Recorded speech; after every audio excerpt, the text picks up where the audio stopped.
کہ میں نے 20 مقامات منتخب کیے تھے، 20 القاب جو آقا کریم علیہ الصلوۃ والسلام نے سیدنا ابوبکر صدیق رضی اللہ تعالیٰ عنہ کو عطا کیے، ان میں سے ایک مقام صرف بیان کرتا ہوں۔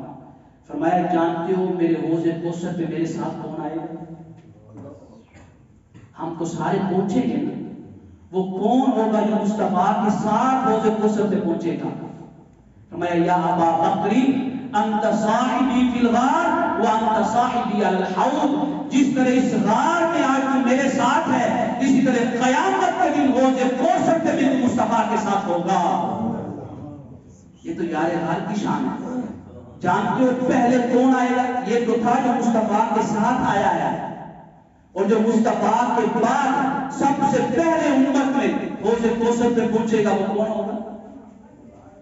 فرمایا یا علی انت اولکم واردا علی الحوض، میرے ساتھ جو آئے گا اسے ابو بکر کہتے ہیں، اور جو میرے بعد سب سے پہلے میرے حوض کوثر پہ پہنچے گا اسے مولا علی کہتے ہیں۔